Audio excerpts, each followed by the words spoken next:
Okay, hello, welcome back once again in Fundamentals of ICT subject. So we are in the third chapter, third unit of this subject, that is Microsoft Excel spreadsheet. And in the last lecture, we have completed with the topic of working with formulas. In that lecture, we have seen how to use the functions such as sum, average, minimum, maximum, and some mathematical functions as well as, for example, square root, power. And in the end, we have used the condition of applying if. So in the last lecture, we have completed the topic of working with formulas with workbook Microsoft Excel. Today, we are going to start the next topic, that is working with charts, and we are going to see in the end some advanced operation as well. With the help of these two topics, we are going to end this chapter also at the end of the lecture.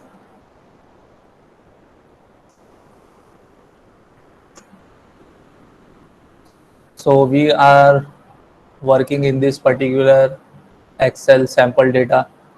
In the last lecture, I have shown you this sample data where we have seen how to calculate, how to do the sum of the total marks by using formula, by using function sum.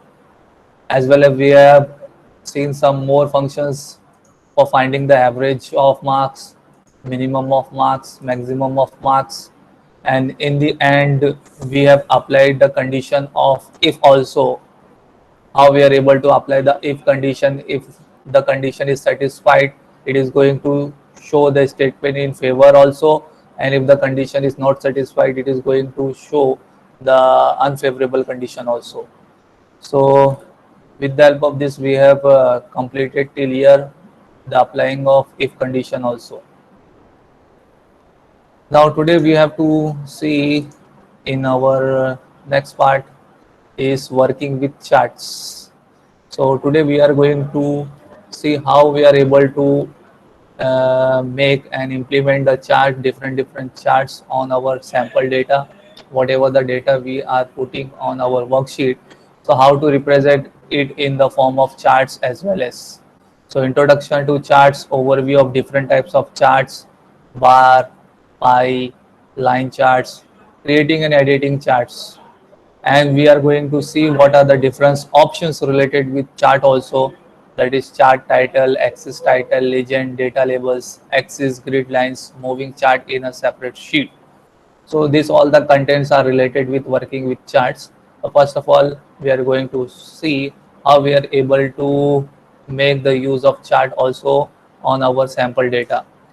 So I am taking the example of this sample data only, where I have shown you this sample data is representing the marks of students of a class in a particular subject. These all are the subject questions from 1A to 2F. The individual marks scored by the individual student is written over here, and in the end we have taken the total marks of the students out of 20 marks. These are the total marks out of 20 marks, and in the last column we have make a remark also. If the student score above 8 marks in the particular subject above out of 20, then he is able to show pass. If the students score below the 8 marks, it is representing him as a fail student. Now how we are going to make use of chart also on this sample data. So first of all, on what data, on what sample data you want to make your chart. For example, if I am making a chart of the student name with the marks, so how I am going to make this thing is happening. So first of all, I have to select those samples, those data upon which I have to make a chart. For example, if I am selecting the student name, student user number means roll number, and from question number 1A to question number F, on upon this sample data, I am making the chart. I am just selecting for example only. I am just selecting for example from roll number 1 to 5, this 5 students name, roll number, and the marks from 1A to 1F. I am selecting this sample data only, and for this sample data only I have to represent this sample data on a chart. So from where we are going to make available the chart. So for that you have to go to insert section. Under the insert section you are able to see there is a section of charts also given in your Microsoft Excel. So once you are going for charts, so you have to go to insert section. Under the insert section, there is a separate section is given for charts. There are different title of charts is available over here. Column means in column wise, pie diagram, pie chart, bar graph, and other some different also name given to you over here. So for example, I am selected this sample data, and for this sample data only, I have to represent this sample data on a chart. So for example, if I am selecting a column chart, so once I am selecting a column chart, clicking on column chart, so various types of design pattern is going to show you. So which design pattern you are selecting for 2D wise, 3D wise, three dimensional, two dimensional, cylindrical form wise, cone wise, pyramidal type wise. So whatever you like, whatever you consider better suits your data representation, you are able to select that chart. For example, if I am selecting a normal basic, for example 3D type, so for 3D type, if I am selecting 3D type, so in this way, whatever the sample data you have selected, for that sample data only, it is going to show you your chart. If the size of the chart is not good, not up to the mark, you can also able to increase the size, of this chart. So in this way, the data which I have selected, for that data only, it is going to show you the chart. So I have selected only the 5 students only from roll number 1 to 5. So these are the name of that students, those students, and whatever the marks. Yes, sir. 49. Okay. So on the horizontal axis, it has shown you the student username, roll number, 1A marks, 1B, 1C, 1D, 1E, 1F. So whatever the marks of the students had scored, it is representing you on y-axis, and the question number, it is representing on the x-axis, and the color is representing the name of the student. This color of the marks section is the name of the student who have scored the marks. So in this way, different pattern chart styles is available to you. Whatever the chart style you are looking for, you are able to select that chart also. These are the different styles available to you. So I am just giving you an example how you are able to select the chart. If you don't consider और ये this chart, chart का colour कैसे बदल रहे sir?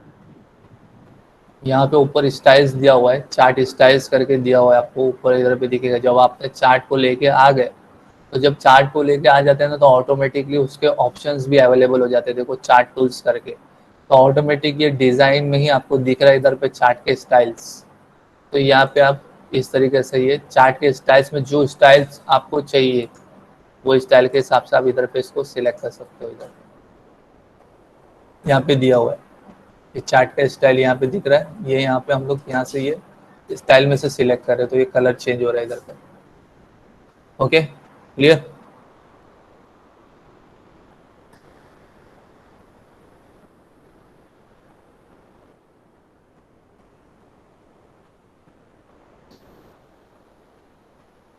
और भी वो सारे ऑप्शंस अवेलेबल रहते हैं। जब आप राइट क्लिक करोगे, तो राइट क्लिक करने में भी उससे रिलेटेड मतलब शॉर्टकट वाले ऑप्शंस दिखते हैं। तो अभी मैं शॉर्टकट वाले ऑप्शंस की तरफ नहीं दिखा रहा हूँ, खाली आपको ये बताया कि किस तरीके से चार्ट को लेके आना है। तो हम लोग ने यहाँ पे चार्ट को इस तरीके से अपने डेटा को जो सिलेक्ट किए थे, जो डेटा का हम लोग को चार्ट चाहिए था, वो हम लोग ने वो डेटा के हिसाब से इधर पे चार्ट को लेके आए, सिलेक्ट किए। अब आपको ये चार्ट नहीं चाहिए, दूसरा टाइप का चार्ट देखना है, तो different types of chart is given to you. तो ये पहले तो आप लोग को डेटा सिलेक्ट करना है, जितने आपको डेटा का चार्ट लेके आना है। आपने डेटा लिख दिए, तैयार कर दिए, अब वो डेटा को आपको चार्ट के फॉर्म में भी रिप्रेजेंट करना है। तो चार्ट के फॉर्म में रिप्रेजेंट करने के लिए इंसर्ट सेक्शन में जाना पड़ेगा मेनू बार में से, और जो टाइप का आपको चार्ट लेके आना है, दिखाना है, शो करना है, जैसे अभी मैंने कॉलम वाला एग्जांपल दिया था, आप पाई फॉर्म में लेके आना चाहते हो, पाई टाइप में दिखाना चाहते हो, तो पाई वाला सिलेक्ट कर दो, तो आपको पाई टाइप में ये चार्ट का इधर पे इस तरीके से दिखाई देगा इधर पे। तो यहाँ पे इधर पे मार्क किया हुआ, हाईलाइट किया हुआ, आपको इधर पे ये रिप्रेजेंट करेगा। तो जो भी स्टाइल में आपको सिलेक्ट करना है वो स्टाइल का पैटर्न आप इधर पे से लेके आ सकते हो, दिखाई देगा आप लोग को यहाँ पे।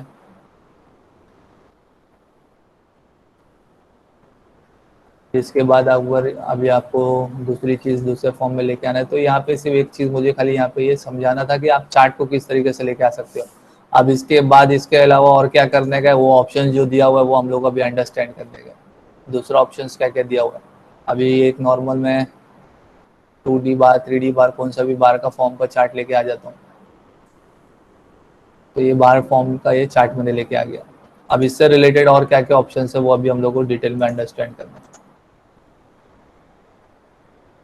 अब इसके बाद देखो यहाँ पे सिलेबस में दिया हुआ है introduction to chart, overview of different types of chart. तो डिफरेंट टाइप्स ऑफ चार्ट आपको दिखाया मैंने। Okay, creating and editing charts, ठीक है। अब यहाँ पे देखो यूजिंग चार्ट ऑप्शंस, तो अब ये चार्ट के ऑप्शंस क्या क्या है वो अभी हम लोग को अंडरस्टैंड करना है। सबसे पहले यहाँ पे दिया हुआ है चार्ट का टाइटल, एक्सिस टाइटल। तो ये सब चीज़ कहाँ से आपको करने को मिलेगी वो अभी हम लोग अंडरस्टैंड करना है। तो जब आपने चार्ट को लेके आ गए, तो चार्ट को लेके आने में ही ना उसके ऑप्शंस आपको ऊपर नजर आएगा चार्ट टूल्स पे। एक तो डिजाइन नजर आ रहा है, बाजू में आपको लेआउट करके नजर आएगा। तो जब आप लेआउट पे क्लिक करोगे ना, तो जो जो चीज अभी हम लोग ऑप्शन देख रहे हैं ना चार्ट के ऑप्शंस में, तो वो यहाँ पे आपको दिखेगा। सबसे पहले चार्ट टाइटल ही हम लोग को दिया हुआ था। वर्किंग विथ चार्ट में यूजिंग चार्ट ऑप्शंस में सबसे पहले क्या दिया हुआ है, चार्ट टाइटल। तो चार्ट टाइटल कैसे जाना है, किधर पे आ जाना है, वो मैंने अभी आपको समझाया। जैसे आप चार्ट को लेके आओगे, ऑटोमेटिकली उसके ऑप्शंस आपको नजर आएंगे ऊपर। पहले ऑटोमेटिक बाय डिफॉल्ट डिजाइन वाला रहेगा, आप बाजू में जाके लेआउट वाले पे क्लिक करो। लेआउट वाले पे क्लिक करोगे तो यहाँ पे ऑप्शंस लेबल्स में आपको चार्ट टाइटल करके नजर आएगा। तो चार्ट टाइटल आपको कैसा देना है, चार्ट का कुछ नाम देना है, कुछ दिखाना है, हाईलाइट कराना है। तो वहाँ पे अभी पहला नन करके लिखा है, यानी अभी आपने कोई चार्ट का टाइटल नहीं दिया हुआ है। आपको चार्ट का टाइटल देना है तो कहाँ पे देना है, किधर पे देना है, वो यहाँ पे ऑप्शन में दे रहा है, सेंटर्ड ओवरले टाइटल। तो यहाँ पे सैंपल में दिखा रहा है कि सेंटर में ऊपर की तरफ आपको ये चार्ट का टाइटल दिखाएगा, या नहीं तो फिर ये नीचे दिखा हुआ है अबव चार्ट, यानी चार्ट के ऊपर। तो जो आपको ऑप्शन समझ में आता है, सही लगता है, आप वो हिसाब से आप क्लिक करोगे तो चार्ट टाइटल आप यहाँ पे दे सकते हो। आप फॉर एग्जांपल कोई मार्क्स देना है, आपको कुछ करना है, तो वो हिसाब से आप हाईलाइट करके दिखा सकते हो कि ये कौन सा सब्जेक्ट का मार्क्स है। तो जैसे कि अगर मैं इधर भी लिख देता हूँ कोई भी सब्जेक्ट का मार्क्स है, तो मैं लिख देता हूँ ICT मार्क्स, ऐसा मुझे यहाँ पे हाईलाइट करा के दिखाना था चार्ट किसका है, तो मैं वो ये चीज़ यहाँ पे लिख सकता हूँ। तो मैंने यहाँ पे चार्ट टाइटल में लिख दिया ICT मार्क्स। अब ये टाइटल हो गया। अब आपको और कैसा लेना है, वो कैसा दिखाना था, अबाउट द चार्ट दिखाना था, तो आप अबाउट द चार्ट दिखा दो इधर पे। तो ये चार्ट का टाइटल हो गया। तो लेआउट में आपको ये चार्ट का टाइटल नजर आएगा, ठीक है। तो लेआउट में चार्ट का टाइटल हो गया। फिर इसके बाद आपको दूसरा यहाँ पे ऑप्शन दिया होता है एक्सिस का टाइटल। अब ये जो आपकी हॉरिजॉन्टल और वर्टिकल जो एक्सिस है उसका भी नाम देना रहता है। आप जितना भी ग्राफ बनाए रहेंगे आप तो हमेशा ये लिखते हैं, मार्क करते हैं कि ये हॉरिजॉन्टल एक्सिस क्या है, वर्टिकल एक्सिस क्या है। तो हॉरिजॉन्टल एक्सिस क्या है, मार्क्स स्कोर बाय स्टूडेंट, और वर्टिकल एक्सिस क्या है, क्वेश्चन नंबर। तो ये चीज आपको हाईलाइट करके दिखाना है। तो एक्सिस टाइटल पे जाइए, इधर पे लिखिए टाइटल बिलो एक्सिस, कहाँ पे आपको शो करके दिखाना है, हॉरिजॉन्टल में कहाँ पे शो करना है, वर्टिकल में कहाँ पे शो करना है।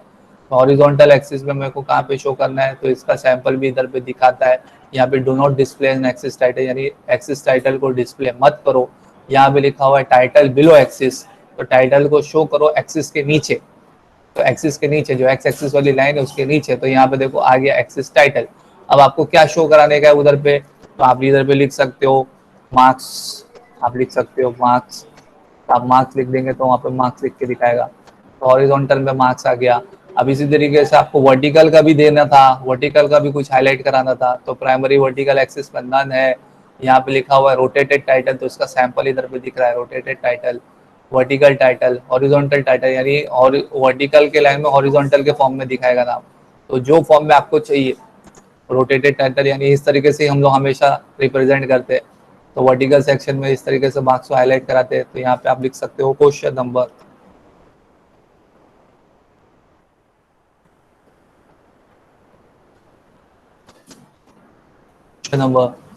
तो ये वर्टिकल में आपने एक्सिस टाइटल दे दिया। तो कोई भी जब ग्राफ लेते हैं हम लोग, कोई भी चार्ट लेते हैं, तो हम लोग को ये सब चीज़ हाईलाइट कराना होती है, हॉरिजॉन्टल में क्या है, वर्टिकल में क्या है। तो इस तरीके से आप इधर पे इसको हाईलाइट करके दिखा सकते हो। ये हो गया आपका हॉरिजॉन्टल का टाइटल और ये हो गया वर्टिकल का title, that is axis title. तो ये ऑप्शंस इधर पे दिए हुए रहते हैं, कैसा आपको लेके आना है उसका सैंपल भी इधर पे दिखाते हैं। तो ये दो चीज़ हो गई आप लोग की, चार्ट टाइटल, एक्सिस टाइटल हो गया। Now coming to next, legend. तो इसी के बाजू में सब ऑप्शंस दिए हुए हैं, ये लेबल्स के बाजू में सब लाइन्स का ऑप्शन दिया हुआ है। चार्ट टाइटल हो गया, एक्सिस टाइटल हो गया। Now coming to legend. Legend में क्या है, अब लीजेंड में यहाँ पे आपने जो मार्क्स जो दिए, तो उसका अगर कुछ टेबुलर फॉर्म में आपको दिखाना है, कुछ हाईलाइट करके दिखाना है, तो वो ये सब चीज़ आप इधर पे हाईलाइट करके दिखा सकते हैं। तो ये ऑलरेडी, ये जो आपको नाम दिख रहा है ना, ये ऑलरेडी लेजेंड है, यानी जो चीज़ है, जो ये जो मार्किंग है, ये जो कलर है, ये कलर क्या चीज़ रिप्रेजेंट कर रहा है उसको लेजेंड बोलते हैं। अब ये जो ग्राफ में आपको कलर दिख रहा है, ये ब्लू कलर क्या है, तो ये ब्लू कलर आपको इधर बाजू में ये लेजेंड सेक्शन ही इसमें नजर आएगा। This is nothing but legend, इसको लीजेंड बोलते हैं। ये ग्राफ सिर्फ आ गया था, आपको ये नाम नहीं दिख रहा है, क्या चीज का है ये कलर का क्या रिप्रेजेंट कर रहा है, तो that is come under the legend section. तो अब जैसे कि अभी ये आपको, जो ये आपको कलर का जो पोजीशन दिख रहा है, जो हाईलाइट करके दिख रहा है, this is representing the name of the student, Khan Mohammad Abdul Sattar. तो ये उसके मार्क्स है, इस तरीके से मालूम पड़ेगा आपको। तो ये लीजेंड बोलते हैं। तो अभी आपको किधर पे दिखाना है, कहाँ पे लेके आना है वो लीजेंड को, उसका अलग अलग पोजीशन दिया हुआ है। Show legend at top, show legend at right. अभी जैसे कि फिलहाल कौन सा सेक्शन सिलेक्ट किया हुआ है, show legend at the right. अगर मैं यहाँ पे नन कर दूंगा तो लीजेंड चला जाएगा। देखो वो लीजेंड चला गया, नन कर दिया मतलब अब वो, अब यहाँ से क्लियर नहीं हो पा रहा है आपको, ये जो है वो कलर का मार्क किया हुआ क्या रिप्रेजेंट कर रहा है, उसे आपको मालूम नहीं पड़ रहा है ये क्या है। तो इसके लिए लीजेंड का ये इंपॉर्टेंट होता है कि ताकि आपको क्लियर हो कि वो क्या चीज़ का है, क्या रिप्रेजेंट कर रहा है, जो बार में जो कलर मार्क है वो क्या चीज़ है। तो अभी जो हम लोग का जो सेक्शन सिलेक्ट किया हुआ था, वो ये वाला सेक्शन सिलेक्ट किया हुआ था, show the legend at the right. तो this is nothing but legend means what, it is indicating what you are representing on a chart. तो स्पेसिफाई करने के लिए, क्लियर कराने के लिए ये लीजेंड का सेक्शन यूज होता है। यानी चार्ट में जो चीज आ रही है वो क्या चीज है, वो चीज वो किससे क्लियर होगी, लीजेंड से। यानी आप अपने डेटा को क्लियर करा रहे हो सबके सामने, क्या चीज है ये, तो लीजेंड का ये यूज होता है। तो इसके भी डिफरेंट डिफरेंट पैटर्न्स है, आपको किधर पे शो करना है, बिलो दी बॉटम में भी शो करना है तो बॉटम में शो करा सकते हो। जैसे कि अभी बॉटम वाला क्लिक किया तो बॉटम में आपको ये स्पेसिफाई करके दिखा रहा है, ये लीजेंड बॉटम में आ गया कि अभी ये सब चीज़ जो मार्क की हुई वो क्या है, ये कलर का क्या मार्क है, ये कलर का क्या मार्क है। तो ये सब चीज़ यहाँ से क्लियर हो रही है आपको। ओके, क्लियर हो रहा है सब लोगों को, लीजेंड का सेक्शन क्लियर हो रहा है। तो लीजेंड जो है, जो आपके ग्राफ में जो चीज़ आ रही है उसको हाईलाइट कराने के लिए, क्या चीज़ है क्लियर कराने के लिए लीजेंड यूज होता है। तो यहाँ पे ये लीजेंड का यूज हो गया, दैट इज लीजेंड। अब इसके बाद क्या है, डेटा लेबल्स। तो डेटा लेबल्स में क्या है, अभी इसके बाजू में ही आपको इधर पे नजर आएगा डेटा लेबल्स। मतलब अब यहाँ पे ना क्या डेटा आ रहा है, ये कितना मार्क्स है, ये चार्ट में क्लियर नहीं हो रहा है, आपको क्लियर नहीं हो पा रहा है ना अभी ये, मतलब ये जो ब्लू कलर का मार्क्स आ रहा है वो कितना मार्क्स है, वो वैल्यू नहीं है। तो with the help of this data labels हम लोग क्या करेंगे, वही अपने ग्राफ पे भी ना उसका मार्क्स भी हाईलाइट करके दिखाएंगे। तो with the help of this data labels आपको किधर पे शो कराने का है, नन में, मतलब नहीं दिखा रहा है। अब इसके बाद अगर आपको इधर पे सेंटर में, यानी वो ग्राफ के सेंटर में दिखाना है, तो अगर मैं इस पे क्लिक करूंगा तो अंदर देखो सेंटर में उसकी वैल्यू आ गई, यानी ये कितना मार्क्स हाईलाइट किया हुआ वो यहाँ से अब और क्लियर भी हो रहा है। यानी ये जो ब्लू कलर का जो मार्क्स था उसने कितना मार्क्स स्कोर किया है वो सब मालूम पड़ेगा आपको। ये तो रोल नंबर था, ये तो रोल नंबर स्पेसिफाई हो रहा है 1 2 3 4 5, यहाँ पे मार्क्स मालूम पड़ा है। यानी क्वेश्चन नंबर 1C में ब्लू वाले स्टूडेंट ने कितना मार्क्स स्कोर किया था, 2 0, ये सब मार्क्स भी हाईलाइट करे। यानी जो डेटा आपका है वो इधर पे अब चार्ट में हाईलाइट भी हो रहा है। So with the help of this data labels आप हाईलाइट भी करा रहे हो। तो मैंने सेंटर की पोजीशन पे क्लिक किया तो इसलिए सेंटर में दिखा रहा है। इनसाइड एंड करूंगा, इनसाइड बेस करूंगा तो वैसा आपको दिखाएगा। अगर इनसाइड एंड करना है तो मतलब एंड ऑफ दी ग्राफ में वो वहां पे हाईलाइट होकर दिखाएगा। एंड ऑफ दी जो मार्क किया हुआ जो ग्राफ है उसमें हाईलाइट करके दिखाएगा। तो ये इस तरीके से इधर पे स्टाइल चेंज होता रहता है। अगर मुझे चार्ट को चेंज करना है, इसमें क्लियर नहीं हो रहा है, तो आप चार्ट को चेंज भी कर सकते हो। जो दूसरा अगर चार्ट आपको लेके आना है तो हम लोग इंसर्ट में जाके दूसरा चार्ट भी लेके आ सकते हैं। अगर ये क्लियर नहीं हो रहा है तो जो स्टाइल में आपको लेके आना है वो आप स्टाइल में लेके आ सकते हो। सिलिंड्रिकल फॉर्म में चाहिए तो सिलिंड्रिकल फॉर्म में कर दो। जो स्टाइल में आपको रखना है, जो स्टाइल आपको पैटर्न अच्छा लगता है वो पैटर्न में आप रख सकते हो, जो सूट करता है आपको। अभी जैसे फॉर एग्जांपल आपको यही अच्छा लग रहा है तो यही चार्ट को इधर पे अच्छा रखो, इधर पे क्लिक करो। कॉलम वाला सेक्शन का अच्छा लगता है, कॉलम वाले स्टाइल का लेके आओ, कॉलम फॉर्म में आप लेके आके रखो, उसको रिप्रेजेंट करो। जो आपको फिजिबल लगता है, जो आपको सबसे अच्छा लगता है, वो फॉर्म का आप इधर पे चार्ट रिप्रेजेंट करो। ठीक है, ये हो गया। हम लोग ने अभी कहाँ तक लेके आ गए? हम लोग ने यहाँ पे लेके आ गए चार्ट ऑप्शंस में डेटा लेबल्स तक भी आ गए, एक्सिस, ग्रिड लाइंस, ये बाकी हम लोग का। अब इसी में जब हम लोग लेआउट में गए थे तो लीजेंड भी हो गया, डेटा लेबल्स भी हो गया। अब ये बाजू में एक्सिस है और इसके बाजू में ग्रिड लाइंस है। तो ये देखो, लाइन से सारे ऑप्शंस अवेलेबल थे आपको। जब आप चार्ट को लेके आ गए ना तो एडिशनली ये ऑप्शंस अवेलेबल हो जाते हैं। अब इसमें आप लेआउट्स में जाओ तो आपको ये सारे ऑप्शंस नजर आएंगे।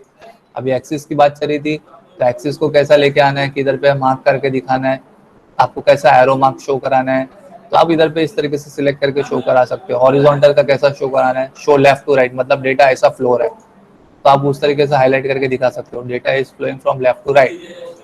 तो एक्सिस में ये यूज होता है। आपको जैसा शो कराना है वैसा आप लेके आ सकते हो।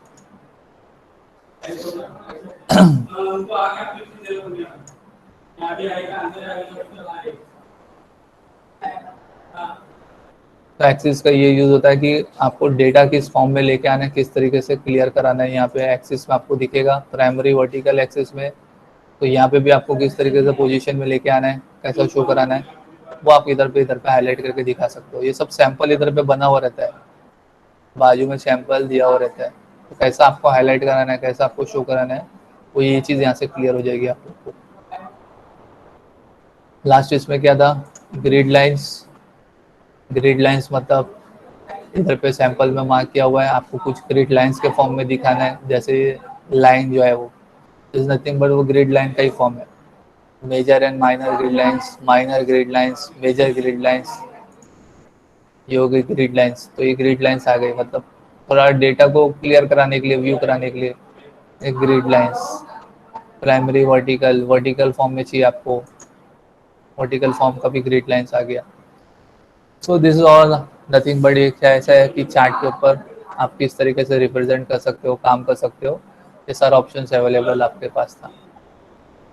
तो ये सब एक्सेल में ये सब यूज है, बेनिफिट है। आप इजीली चार्ट को रिप्रेजेंट कर सकते हो। आपने जो टेबल बनाया है, जो चीज़ किए, आप इजीली उसको चार्ट फॉर्म में अपना लेके आ सकते हो, दिखा सकते हो। आई होप आप लोग को ये चीज़ क्लियर हुई होगी। Yes according sir. मेरे ख्याल से अब इससे ज़्यादा इसमें कुछ ऑप्शंस तो है ही नहीं जो आपको मैं और क्लियर कराऊँ इसमें। I think this much is sufficient for you, ये चार्ट वाले सेक्शन के ऊपर काम करने के लिए। क्लियर है? Yes sir. ओके, तो आगे बढ़ता हूँ मैं। मेरे ख्याल से इतना ही था चार्ट पे। अब हम लोग को आगे बढ़ना है। आगे जो लास्ट टॉपिक है ये पर्टिकुलर चैप्टर का, एडवांस ऑपरेशन। कुछ एडवांस ऑपरेशन है, उनके बारे में हम लोग को करना है, अंडरस्टैंड करना है। अब एडवांस ऑपरेशन में क्या क्या है पहले वो देख लेते हैं हम लोग, इधर पे अंडरस्टैंड करते हैं। Conditional formatting, conditional formatting, data filtering, data sorting, ये सब चीज़ है, जरा ये अंडरस्टैंड करते हैं हम लोग। कंडीशनल फॉर्मेटिंग पहले क्या है वो अंडरस्टैंड करते हैं। अब ये कंडीशनल फॉर्मेटिंग का आपको ना सेक्शन होम में ही नज़र आएगा, पहले ही फ्रंट में कंडीशनल फॉर्मेटिंग। जो डेटा आपने सिलेक्ट किया हुआ है, हाईलाइट किया हुआ है, मैंने इतने डेटा को सिलेक्ट किया है पूरा, ये मार्क्स वाले डेटा को सिलेक्ट किया, जितने भी मार्क्स स्टूडेंट ने स्कोर किए थे उनको मैंने सिलेक्ट किया। अब इसमें कंडीशनल फॉर्मेटिंग में गया तो कंडीशनल फॉर्मेटिंग में पहला सेक्शन आपको दिखेगा हाईलाइटेड सेल्स रूल, यानी आपको कुछ सेल को हाईलाइट करके दिखाना है। यानी जो टोटल मार्क्स वाले में से फॉर एग्जांपल अगर मैं कुछ हाईलाइट करके दिखाना चाहता हूँ, मुझे हाईलाइट करके दिखाना है कि जो भी स्टूडेंट ने 2 से ऊपर मार्क्स स्कोर किया हुआ है उसको मैं हाईलाइट करके दिखाना चाहता हूँ, यानी वो ज़्यादा मार्क्स उन्होंने स्कोर किया कोई भी क्वेश्चन में से 2 के ऊपर वाले मार्क्स को मुझे हाईलाइट कराना है। तो यहाँ पे हाईलाइटेड सेल्स रूल में ही सबसे पहले आपको एक ऑप्शन नजर आएगा ग्रेटर देन। तो अगर मैं ग्रेटर देन पे क्लिक करता हूँ, तो ग्रेटर देन पे क्लिक करने में मैंने यहाँ पे अगर लिख दिया 2, 2 के ऊपर मार्क्स को मुझे हाईलाइट करना है 2, तो 2 के ऊपर वाले जितने भी सेल में मार्क्स रहेंगे उनको हाईलाइट करके दिखाएगा कौन से कलर से, light red fill with dark red text. तो ओके कर देता हूँ। तो यानी अब जितने भी ये पूरे मार्क्स में से 2 के ऊपर जो मार्क्स है यानी 3 और 4, उनको वो सेल्स को वो हाईलाइटेड करके दिखाएगा, रिप्रेजेंट करके दिखाएगा। तो ये सब कंडीशनल फॉर्मेटिंग, यानी आपने कुछ कंडीशन रखे, वो कंडीशन को अकॉर्डिंगली ये फॉर्मेटिंग करके दिखा रहा है, हाईलाइट करके दिखा रहा है। तो ये तो मैंने एक एग्जांपल आपको बताया 2 के ऊपर वाला, जैसे ग्रेटर देन वाला। उसी तरीके से आपके ऊपर है, अगर आपको लेस देन वाला भी हाईलाइट करना है, दिखाना है, तो लेस देन वाले पे भी हाईलाइट करके दिखा दो। For example less than two में मतलब 1 और 0 आता है, तो 1 और 0 वाले सेल को भी अभी हाईलाइट करके दिखा सकते हो। तो ओके कर दिया मैंने। तो जितने भी अब 1 और 0 वाले हैं ना, उनको हाईलाइट करके दिखा रहे हैं, तो वो तरीके को छोड़ दिया।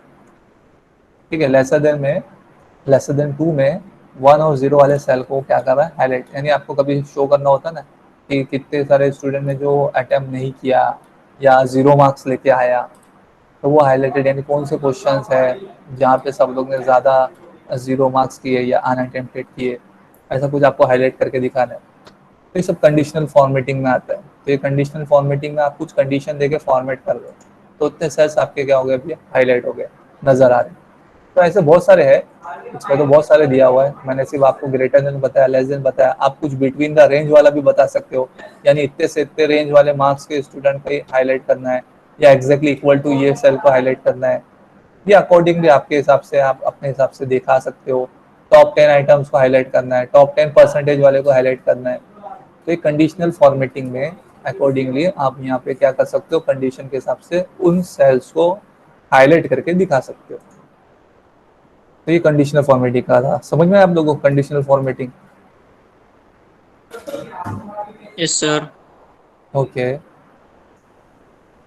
तो कंडीशनल फॉर्मेटिंग हो गया। इसके बाद डेटा फिल्टरिंग, अब ये भी बहुत इंपॉर्टेंट होता है। ये सब डेटा फिल्टरिंग, डेटा सॉर्टिंग, ये सब चीज़ के लिए एक्सेल को यूज़ ज़्यादा होता है। ये सब ऑप्शंस के वजह से ही एक्सेल का यूज़ ज़्यादा होता है। अब मैं आपको फिल्टरिंग के बारे में समझाना चाहता हूँ। फिल्टरिंग का मतलब क्या होता है? फिल्टरिंग का मतलब ये होता है कि आपके पास बहुत सारा डेटा आ गया, इकट्ठा हो गया, बहुत सारे रिस्पॉन्स आपके पास इकट्ठा हो गए। अब उन सारे रिस्पॉन्स में से आपको कुछ सिलेक्टेड नंबर ऑफ रिस्पॉन्स को देखना है। जैसे कि फॉर एग्जांपल के तौर पे अभी मैं आपको बताऊं कि हम लोग ने गूगल फॉर्म लिंक शेयर किए कॉलेज लेवल पे। तो कॉलेज लेवल पे एक सेम गूगल फॉर्म लिंक जो शेयर किए, सारे स्टूडेंट का फीडबैक ले रहे। अब वो फीडबैक लेने में सारे अलग अलग ब्रांच के स्टूडेंट फीडबैक दे रहे हैं, मैकेनिकल का भी दे रहा है, सिविल का भी दे रहा है, कंप्यूटर का भी दे रहा है। तो वो रैंडमली रिस्पॉन्स सबका आ रहा है, कभी सिविल वाला रिस्पॉन्स दे रहा है, कभी मैकेनिकल वाला रिस्पॉन्स दे रहा है, तो वो तो सीरियली आएगा नहीं। अब आपको क्या करना है, अब आपको ब्रांच वाइज सबको सेग्रीगेट करना है कि कौन से कंप्यूटर के बच्चों ने फीडबैक दिया है, कौन से सिविल के बच्चों ने फीडबैक दिया है। तो वहाँ पे फिर आपको क्या करना पड़ेगा, फिल्टरिंग करना पड़ेगा। यानी फिल्टर कर रहे हो, आपके पास 4 ब्रांचेस है, उन 4 ब्रांच में से आपको ये ब्रांच के स्टूडेंट के डेटा चाहिए, तो वहाँ पे आपको क्या करना पड़ेगा, फिल्टर करना पड़ेगा। फिल्टर का मतलब समझ में आया?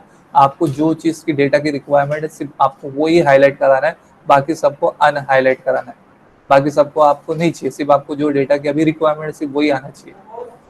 तो इसी तरीके से अभी ये सारा आपके पास, इतना सारा आपके पास ये रिस्पॉन्स है। अभी जैसे कि अगर मैं यहाँ पे सिलेक्ट कर लूँ, जैसे कि आपके पास ये कॉलम में CO1, CO2, CO3, CO4 तक का आपके पास मार्क्स स्कोर किया हुआ है। अब मैं यहाँ पे इतने सारे जो कोर्स आउटकम के जो मार्क्स थे उन सबको मैंने सिलेक्ट किया। अब इसमें CO1 भी है, CO5 भी है, CO2 भी है, CO3 भी है। अब मुझे सिर्फ फोकस करना है एक ही चीज़ के ऊपर। किसके ऊपर फोकस करना है कि CO1 से रिलेटेड कितने सेक्शन का जो आया हुआ मार्क्स है वो रिस्पॉन्स मुझे सिर्फ चाहिए। बाकी CO2 का भी नहीं देखना है, CO3 का नहीं देखना है, CO4 का नहीं देखना है। मुझे सिर्फ अभी मतलब है किससे, CO1 से। तो उसके लिए क्या करना पड़ेगा, पहले तो आप पूरे ये सेल को सिलेक्ट कर लो, जितने सेल के ऊपर डेटा के ऊपर काम करना है। अब इसके बाद देखो आपको यहाँ पे second last option home page में ही यहाँ पे आपको एक नजर आएगा ऑप्शन सॉर्ट एंड फिल्टर करके, सॉर्ट एंड फिल्टर। तो ये सॉर्ट एंड फिल्टर में, ये फिल्टर पे जब मैं क्लिक करूंगा, तो फिल्टर पे जब क्लिक किया तो अब यहाँ पे मुझे फिल्टर लगाना है। अब यहाँ पे देखो फिल्टर लगाने में अब यहाँ पे मार्क्स दिखा रहा है। यहाँ पे फिल्टर मेन चीज जो हो रही ना, यहाँ पे जो मैंने कॉलम का जो सिलेक्ट किया, यहाँ पे अकॉर्डिंगली मार्क्स के हिसाब से ये दिखा रहा है जो चीज जो जो सिलेक्ट की हुई है। अब इसमें जो डेटा जो हिसाब से दिया वो उस डेटा के हिसाब से काम करके दिखा रहा है। अब इस डेटा में क्या क्या है, इस डेटा में 0 मार्क्स वाला भी है, 1 मार्क्स वाला भी है, 2 मार्क्स वाला भी है, क्वेश्चन नंबर 1A भी है, ब्लैंक भी है, ये सारी चीजें। तो अब मुझे सिर्फ जो चीज चाहिए मैं सिर्फ उसको सिलेक्ट करूंगा, बाकी सबको अनसिलेक्ट कर दूंगा। तो अगर फॉर एग्जांपल मुझे सिर्फ शो करना है ना, जो स्टूडेंट ने 1 मार्क्स स्कोर किया ना, सिर्फ वही मुझे हाईलाइट करने का है, बाकी सबको अनसिलेक्ट करूंगा, सिर्फ 1 वाले को सिलेक्ट रखूंगा, ओके कर दूंगा। तो सिर्फ जो 1 मार्क्स वाले जो रिस्पॉन्स है ना, देखो वो फिल्टर होके दिखाई देगा, बाकी सब क्या हो गया, हट गया, उड़ गया। तो ये पूरे डेटा में से जो सिर्फ 1 मार्क्स वाले जो स्टूडेंट का था वो खाली क्या कर रहा है, इधर पे हाईलाइट करके दिखा रहा है, बाकी सबको इसने हटा दिया। तो ये होता है फिल्टरिंग। यानी बहुत सारा डेटा था, अब उन बहुत सारे डेटा में से आपको अपना फिल्टर लगाना है। क्या फिल्टर लगाना है, ये फिल्टर लगाना है कि भाई 1 वाला जो मार्क्स था वो मुझे डेटा चाहिए, मुझे 1 मार्क्स वाला। तो 1 मार्क्स वाला जहाँ पे रहेगा पहले कॉलम में, ये पहला कॉलम में फिल्टर लगाया ना मैंने, पहले कॉलम में फिल्टर लगाया, तो पहले कॉलम में जो 1 मार्क्स लाया था तो वो अकॉर्डिंगली यहाँ पे उसने अरेंज किया, एडजस्ट किया। अब देखो मैं कंट्रोल Z करता हूँ, आप पूरे कॉलम में देख लेना, ये पूरे कॉलम में जो 1 मार्क्स वाला था सिर्फ 2 ही लोग थे, तो उन 2 लोग को इसने दिखाया था, एक ये स्टूडेंट है और एक और आपको कहीं नजर आएगा, हाँ, तो 2 ही जन थे, तो वही 2 ही जन का उसने सिलेक्ट करके दिखाया था। तो ये फिल्टर होता है जहाँ पे मैंने फिल्टर लगाया। अभी फॉर एग्जांपल मैं अगर ये फिल्टर यहाँ पे लगाता हूँ ये कॉलम में, तो ये कॉलम में फिल्टर किस चीज का लगाना है, सिर्फ मुझे 2 मार्क्स वाले का लगाना है, बाकी सबको अनसिलेक्ट कर दो, अनसिलेक्ट कर दो, सिर्फ जहाँ पे 2 है ना वो हाईलाइट होना चाहिए। तो जहाँ पे मैंने फिल्टर लगाया अब वो 2 वाले पूरे हाईलाइट हो गए, ये पूरे 2 वाले हाईलाइट हो गए, दिख रहा है। अब ये लाइन से पूरे 2 वाले हाईलाइट हो गए, ये कॉलम में, ये कॉलम के सारे 2 वाले हाईलाइट हो रहे, बाकी सब उड़ गए, 1 वाला उड़ गया, 0 वाला उड़ गया, सब उड़ गया। तो ये फिल्टरिंग होता है, फिल्टरिंग का ये यूज होता है, यानी डेटा को फिल्टर करना। यानी बहुत सारा डेटा है, आपको बहुत सारे डेटा में से कौन सा डेटा लेके आना है, सिर्फ रिक्वायरमेंट है उसको ही देखना है, तो उस पर आप देख सकते हो। तो ये फिल्टरिंग होता है, डेटा फिल्टरिंग। अब उसी के साथ में लगा हुआ है डेटा सॉर्टिंग भी, डेटा सॉर्टिंग। तो डेटा सॉर्टिंग क्या होता है वो भी चीज़ मैं आपको क्लियर करा देता हूँ अभी। डेटा सॉर्टिंग का मतलब क्या होता है, डेटा सॉर्टिंग का जैसे कि फॉर एग्जांपल अभी मैंने सिर्फ ये स्टूडेंट्स के जो नाम है, इन नाम को मैंने सिलेक्ट किया। अब ये नाम जो है ना वो रेंडमली है, रेंडमली है, अल्फ़ाबेट के हिसाब से ये सब अरेंज किया हुआ है। अब डेटा सॉर्टिंग में आप क्या कर सकते हो कि accordingly to the alphabet starting from A to Z आप उसको अरेंज कर सकते हो। तो सॉर्ट A to Z, यानी आपको ये नाम को, ये नाम्स को आपको अरेंज करना होगा for example letter A to Z से। तो लेटर A to Z से मुझे इसको अरेंज करना है, तो मैं जाऊंगा सॉर्टिंग A to Z, तो सॉर्टिंग A to Z कर दिया, continue with my heading only. तो देखो अब ये सब क्या हो गया, according to alphabet A to Z, देखो ये सॉर्ट हो गया, अरेंज हो गया। यानी पहला नाम सिर्फ A वाले स्टार्टिंग अल्फाबेट से स्टार्ट दिखाएगा, ए वाला ए वाला ए वाला, फिर अकॉर्डिंगली टू द, फिर उसके बाद H आ गया, K आ गया, फिर लास्ट में आपको जो लास्ट अल्फाबेट वाला है वो नाम दिखाई देगा। ठीक है, तो ये हो गया डेटा सॉर्टिंग, यानी डेटा को आपको सॉर्ट कैसे करना है, किस फॉर्म में आपको रखना है। जैसे असेंडिंग ऑर्डर हो गया, डिसेंडिंग ऑर्डर हो गया, स्मॉलेस्ट टू लार्जेस्ट हो गया, लार्जेस्ट टू स्मॉलेस्ट हो गया, आपको वो पैटर्न में अरेंज करना है। तो जो डेटा को आपको जैसा अरेंज करना है पहले उनको सिलेक्ट कर लो, तो ये ऑप्शन में जाओ, सॉर्ट करो A to Z, Z to A, या आपको मैं जैसा बोल रहा था जो वैल्यू के फॉर्म में आपको करना है आप अकॉर्डिंगली वैसा कर सकते हो। कस्टम लिस्ट में जाओगे तो अकॉर्डिंगली बहुत सारी लिस्ट है, आप जैसा अरेंज करना चाहते हो वैसा आप अरेंज कर सकते हो। तो डेटा सॉर्टिंग का मतलब ये होता है कि आपको अरेंज कैसा कराना है, दिखाना कैसे है, serially, alphabetically, ascending order, descending order, according to that आप उसको अरेंज कर सकते हो। अभी मैं नॉर्मली आ गया, तो नॉर्मल में देखो लास्ट M का नाम दिखा रहा है। अभी इससे पहले मैंने जो सॉर्टिंग किया था वो V वाला दिखा रहा था, क्योंकि अल्फ़ाबेटिकली मैंने सॉर्ट किया था उसको। आई होप आप लोग को ये सॉर्टिंग का भी मीनिंग क्लियर हुआ होगा। हाँ सर हुआ। ओके, फिर इसके बाद आफ्टर दिस सॉर्टिंग के बाद में, इसके बाद आपको यूजिंग रेंजेस है, फिर डेटा वैलिडिटेशन है। डेटा वैलिडिटेशन के बारे में समझाना चाहूँगा मैं आपको कि डेटा वैलिडिटेशन हम लोग कैसे कर सकते हैं, डेटा को वैलिड बनाना। डेटा वैलिडिटेशन मतलब आप अपने हिसाब से डेटा को वैलिड भी शो कर सकते हो, इनवैलिड भी शो कर सकते हो। अब ये जो मार्क्स के जो स्कोर किए हुए जो नंबर्स है, वो जो नंबर आप एंट्री करोगे तो वो आपके ऊपर डिसाइड भी कर सकते हो कि कौन से मार्क्स को आप वैलिड बताओ, कौन से मार्क्स को आप इनवैलिड बताओ। तो वो चीज़ भी आप इधर पे करके दिखा सकते हो। अब वो कैसे करेंगे वो चीज़ मैं आपको बताता हूँ, क्लियर कराता हूँ। तो इसके लिए मुझे कहाँ पे जाना पड़ेगा, डेटा में जाना पड़ेगा। डेटा में गया, जब मैं डेटा में जाऊँगा तो डेटा में आपको एक सेक्शन नज़र आएगा डेटा टू, उसमें डेटा वैलिडिटेशन। डेटा वैलिडिटेशन यानी डेटा को वैलिड कराना, यानी कौन सा डेटा वैलिड है, कौन सा डेटा इनवैलिड है, वो भी आप डिसाइड करा सकते हो। यानी ये जो मार्क्स आप एंटर कर रहे हो, तो आपको पता है कि कोई भी स्टूडेंट का मार्क्स, अगर maximum marks for example her question का मार्क्स कितना है 4 मार्क्स, तो अगर कहीं पे भी बाय मिस्टेक अगर आप 5 एंटर करोगे तो वहां पे आप हाईलाइट करके शो करा सकते हो कि ये जो 5 आप एंटर कर रहे हो ये इनवैलिड नंबर है इस सेल के लिए। क्योंकि वैलिड जो सेल का जो मैक्सिमम जो नंबर जा सकता है वो कितना जा सकता है, या तो 2 दिखेगा या तो 4 दिखेगा, बराबर है ना। यहाँ पे आपको जो नंबर्स जो मैक्सिमम मार्क्स दिख रहा है वो कितना है, 2 है। मैक्सिमम मार्क्स कितना है, 4। अगर 4 मार्क्स का क्वेश्चन है तो 4 मार्क्स ही मैक्सिमम लेके आएगा, 5 थोड़ी लेके आएगा, 4 में से 5 थोड़ी लेके आएगा। तो ये चीज़ को भी आप अपने हिसाब से एडजस्ट कर सकते हो, सिलेक्ट कर सकते हो। तो डेटा वैलिडिटेशन सेक्शन में आप जाओ। डेटा वैलिडिटेशन सेक्शन में जाने के बाद में सेटिंग में आप क्या शो कराना चाहते हो, तो होल नंबर जो आप वैलिड दिखाना चाहते हो। तो फॉर एग्जांपल आप वैलिड दिखाना चाहते हो ओनली 0 to 4। अगर ये सेल के अंदर 0 to 4 नंबर की एंट्री होगी तो ही वो वैलिड होगा। अगर इसके ऊपर इसके अलावा कोई दूसरा नंबर आप एंटर करते हो तो आप उसको ना एज अ मैसेज आप हाईलाइट करके दिखा सकते हो। एज अ मैसेज स्टॉप करके दिखाएगा। और क्या दिखाएगा, यहाँ पे आप अपनी तरफ से जो टाइटल दिखाना चाहते हो, आप क्या शो करना चाहते हो, आप इस तरीके से लिख सकते हो, रॉन्ग मार्क्स। अगर मैं एरर मैसेज ऐसा हाईलाइट करना चाहता हूँ रॉन्ग मार्क्स, तो मैं रॉन्ग मार्क्स करके ऐसा हाईलाइट करा सकता हूँ। तो मैं ओके कर दिया, ठीक है। तो अब देखो क्या होगा। अब मैं कोई भी सेल पे गया, जैसे कि ये सेल जो ब्लैंक था, ये सेल पे अगर मैंने 5 एंटर कर दिया, देखो यहाँ पे हाईलाइटेड करके दिखा दिया। क्या हाईलाइट करके दिखा दिया, रॉन्ग मार्क्स जो मैंने मैसेज डाला था।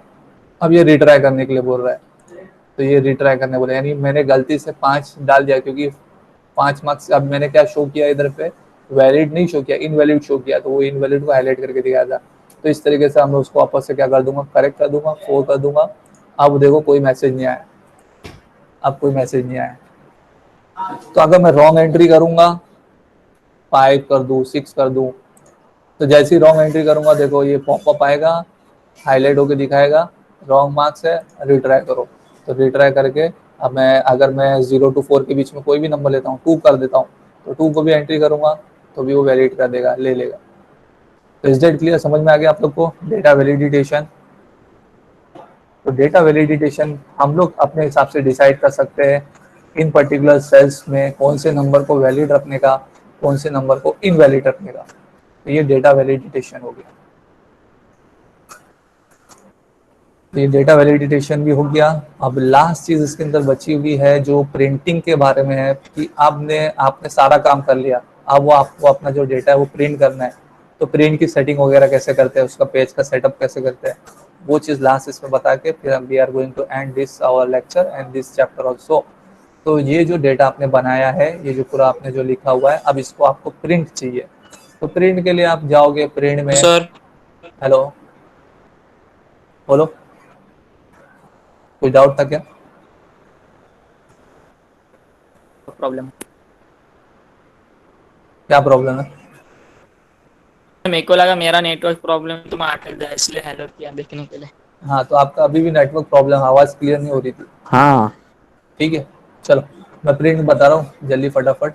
तो आप प्रिंट का जब जाओगे तो सबसे पहले तो आपको प्रिंट का प्रीव्यू नज़र आएगा इधर पे, यानी जैसा प्रिंट होके आने वाला है ना उसका प्रीव्यू। तो अभी ये टोटल कितने पेज में दिखा रहा है, 6 पेज में दिखा रहा है, यानी 6 पेज में आपका ये पूरा डेटा प्रिंट होके आएगा, आधा इधर आधा उधर आधा ऐसा। तो यानी हम लोग अब क्या करना पड़ेगा, इसको एडजस्ट करना पड़ेगा, इसकी सेटिंग्स वगैरह क्या करनी पड़ेगी, मार्जिन वगैरह क्या करना पड़ेगा, एडजस्ट करना पड़ेगा। मार्जिन वगैरह एडजस्ट कैसे करें, तो पहले तो आप इधर पे ये सब जो मार्जिन है वो आप चेक कर सकते हो, देख सकते हो कौन सी मार्जिन अभी सिलेक्ट की हुई। तो ये ऑलरेडी नैरो मार्जिन करके सिलेक्ट किया हुआ है, तो यानी अब हम लोग को इसमें तो चेंज करने की जरूरत नहीं है, ऑलरेडी ये नैरो करके। फिर इसके अलावा आप क्या कर सकते हो, पेज सेटअप में जाएंगे, तो पेज सेटअप में जाके अब ये पोर्ट्रेट में था, अब आप इसको अगर फॉर एग्जांपल लैंडस्केप में करते हैं तो हो सकता है लैंडस्केप में और बेटर व्यू हो, तो इसको लैंडस्केप किया, तो लैंडस्केप में तो और डेटा बढ़ गया, और 2 पेज और बढ़ गए, यानी टोटल अब कितने पेज में जा रहा है, 8 पेज में जा रहा है। पोर्ट्रेट में 6 पेज में था, अब यहाँ पे लैंडस्केप में कितना हो गया, 8 पेज में हो गया।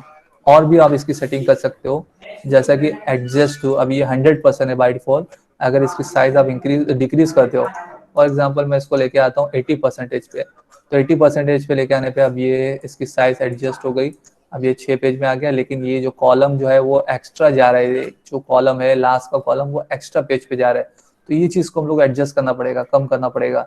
तो वो चीज़ को अब हम लोग कैसा कर सकते हैं, अपने एक्सेल फाइल में जाएंगे, एक्सेल फाइल में जाएंगे, होम पे क्लिक करो, तो यहाँ पे देखो हाईलाइटेड करके भी दिखाता है कि जो आपका एक्स्ट्रा जा रहा है। तो जो एक्स्ट्रा जा रहा है, फॉर एग्जांपल यहाँ की जो कॉलम है वो एक्स्ट्रा है ना, 2 कॉलम का स्पेसिंग हम लोग ने छोड़ के रखे है, तो आप क्या कर सकते हो, आप अपने हिसाब से ये एक कॉलम को यहाँ से डिलीट कर दो। तो ये डिलीट करोगे तो आपका ये इतना कंटेंट आपका एक पेज में आ जाएगा। देखो यहाँ पे हाईलाइट करके दिखा रहा है, एक पेज में आपका कंटेंट आ गया। फिर से आप जाओ प्रिंट के प्रीव्यू में जाओ, आप जाके आप देखोगे तो आपका जो डेटा है वो 4 पेज में आपका प्रिंट हो गया आएगा, और ये एक प्रॉपर फॉर्मेट है, आपका प्रॉपर फॉर्मेट में प्रिंट हो गया आएगा। यहाँ पे ये चीज आपको नजर होगी। सो 1 2 3 एंड दिस 4, ये 4 इसलिए क्योंकि ये तो हम लोग ने लास्ट जो कॉलम जो अपने हिसाब से यूज किए थे, इतना कोई मैटर नहीं रखता हम लोग के लिए, अगर हम लोग उसको प्रिंट नहीं करेंगे तो कोई प्रॉब्लम नहीं है। ये तो हम लोग का रफ हफ्ता जो मेन टेबल की जो चीज थी वो प्रॉपरली आ रही ना प्रिंट होके, यस दैट्स इट। तो वो चीज़ आप 1 2 3 पेज में आपका एडजस्ट हो गया। आपको वो चीज़ नहीं लेके आना है, नहीं प्रिंट कराना है, तो आप उसको क्या कर सकते हो, डिलीट भी कर सकते हो। कहाँ गया आपका डेटा, ये है, आपको ये चीज़ नहीं चाहिए, डिलीट इट। हम लोग ने उस डेटा को डिलीट कर दिया। अब प्रिंट रिव्यू में आप देखो तो आपका 3 पेज में आपका डेटा एडजस्ट हो गया, 1 2 3। इसके अलावा अगर आपको हेडर फुटर के भी चेंजेस करना है, एडजस्ट करना है, तो कर सकते हैं आप। इसके बाद हेडर में आप इधर पे पेज सेटअप में जाएंगे, तो ये मार्जिन्स का तो मैं जो बता रहा था सेटिंग जो आपको करना है, इधर पे से आप मार्जिन्स को चेंज कर सकते हैं। मार्जिन यहाँ पे चेंज होगी, आपको बढ़ाना है कम करना है तो मार्जिन यहाँ पे भी एडजस्ट कर सकते हैं। हेडर फुटर का भी है, जो हेडर ऊपर आपका हाईलाइट करके दिखा रहा है, अगर आपको डिफरेंट ऑड और इवन पेज का हेडर फुटर रखना है तो आप ये सिलेक्ट बॉक्स पे सिलेक्ट कर दो, तो ऑड और इवन पेज के जो है वो हेडर अलग अलग आएंगे। जैसे फॉर एग्जांपल अभी ये पेज नंबर 1 था, ऑड पेज था, उस पे हेडर ARKP लिख के दिखा रहा है। पेज नंबर 2 जो इवन है उस पे हेडर नहीं लिख के दिखा रहा है क्योंकि मैंने ब्लैंक रखा हूँ। पेज नंबर 3 पे वापस से वो ऑड आ गया, तो डिफरेंट ऑड और इवन पेज पे हेडर फुटर भी शो कर सकते हो, या फर्स्ट पेज का ही सिर्फ आपको हेडर रखना है तो वो भी शो कर सकते हो। तो ये सब पेज सेटअप में जाके आपको ये सब सेटिंग्स वगैरह करना पड़ेगा, मार्जिन्स की जाके मार्जिन्स में सेटिंग करना पड़ेगा, हेडर फुटर में जाके हेडर फुटर की सेक्शन की सेटिंग्स वगैरह करना पड़ेगा। तो ये सब चीज़ आपको कहाँ भी दिखेगा, पेज सेटअप में। तो प्रिंट करने से पहले आप प्रीव्यू को अच्छी तरीके से ऑब्जर्व कर लो कि जो डेटा आपका प्रिंट हो आने वाला है वो प्रॉपर प्रिंटेबल फॉर्मेट में आपको दिखेगा कि नहीं दिखेगा। Once you are able to satisfied, आप एक बार जब सेटिस्फाई हो जाओगे कि हाँ ये डेटा जो है वो प्रॉपरली अरेंज हो गया है, अब मेरा जो प्रिंट है वो बराबर से आएगा। तो स्टार्टिंग में बराबर नहीं था, लेकिन पेज सेटअप में जाके उसकी मार्जिन को एडजस्ट वगैरह करके हम लोग ने इसको अच्छे से एडजस्ट किए। अब जाके हम लोग क्या कर सकते हैं, अपने डेटा को प्रिंट कर सकते हैं। तो आई होप आप लोग को प्रिंट भी करने से पहले प्रीव्यू कैसे ऑब्जर्व करना है, उसकी सेटिंग्स वगैरह पेज सेटअप में जाके मार्जिन वगैरह कैसे एडजस्ट करना है, यहाँ पे कैसे एडजस्ट करना है, वो चीज़ आपको क्लियर हो गई होगी। So I think that's all for today's lecture, and we have also ended the unit number 3 of this particular subject. Chapter number 3 spreadsheet Microsoft Excel को भी यहाँ पे हम लोग ने खत्म किए। आई होप मैंने जो बताऊंगा डेफिनेटली वो आप लोग को यूज होगा। आप लोग उसका नहीं, जो चीज़ नहीं समझ में आया उसको रिकॉर्डिंग वगैरह को भी देख लेना, वापस से अंडरस्टैंड करना। Till the time, thank you very much for understanding, listening and watching. Stay safe, study well. Thank you very much.